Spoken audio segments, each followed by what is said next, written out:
Ever since the Victorian era, snowflakes have been revered as perfectly symmetrical, six-sided crystals, believed to be as perfect and pure as the heavens from which they descend. But what if this divine image just melted away?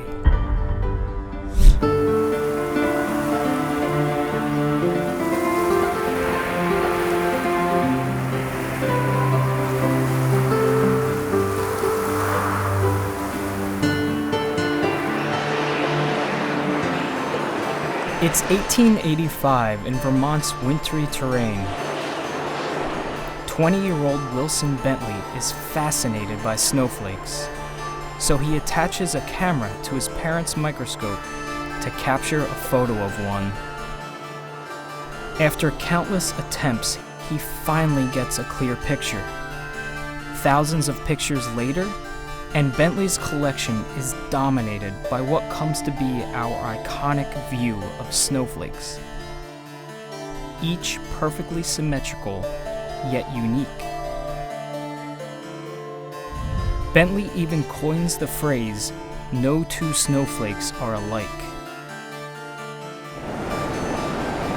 Across the Atlantic, German meteorologist Gustav Hellmann and his associate Richard Neuhaus are photographing snowflakes as well.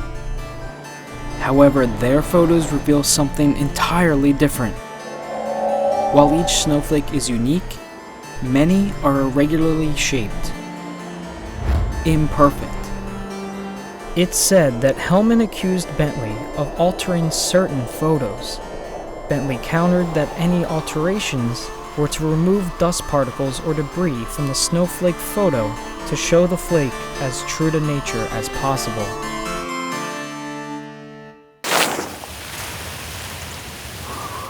It's now present day in the snowy mountains of Utah, an area that thrives on winter tourism.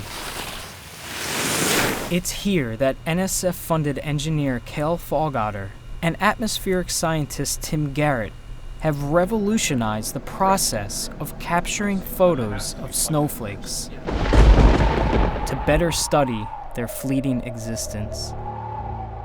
Predicting how winter storms will affect us depends on how we measure what falls out of them, but current methods are imprecise. Fallgatter and Garrett have developed a high-speed camera system specifically designed to provide the clearest pictures ever of free-falling snowflakes.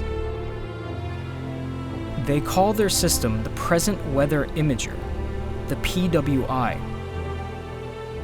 Composed of a single industrial-grade 1.3 megapixel camera and a built-in computer, the PWI uses an infrared motion sensor to photograph single snowflakes as small as 100 micrometers.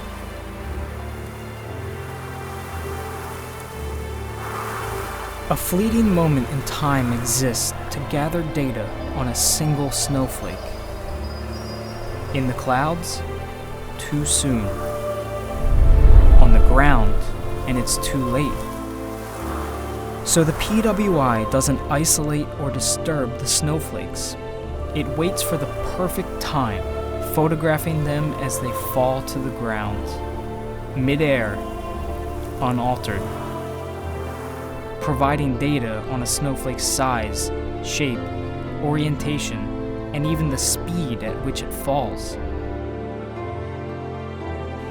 And if researchers understand all of this, they can determine exactly what type of snow formed in the clouds above.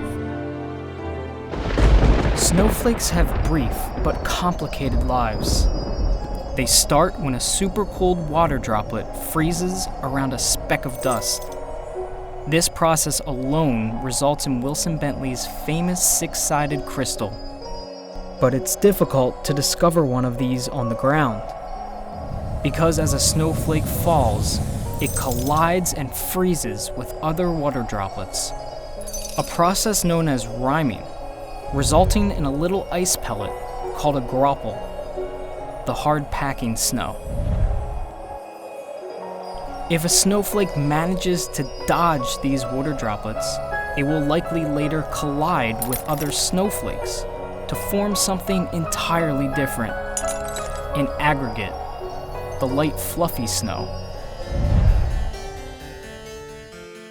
So the PWI photographs falling precipitation and then classifies every single photo. Aggregate, Graupel, sleet, ice, rain. Each type of precipitation affects road conditions differently.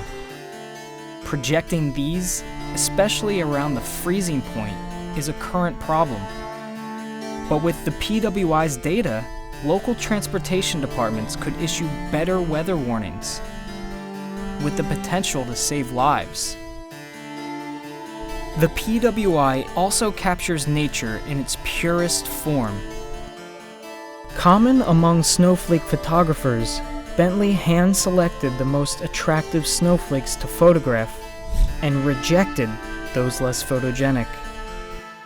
What Bentley and many others did was spark the public's fascination and curiosity about snowflakes, leading to the PWI's modern-day answer to how to capture a snowflake.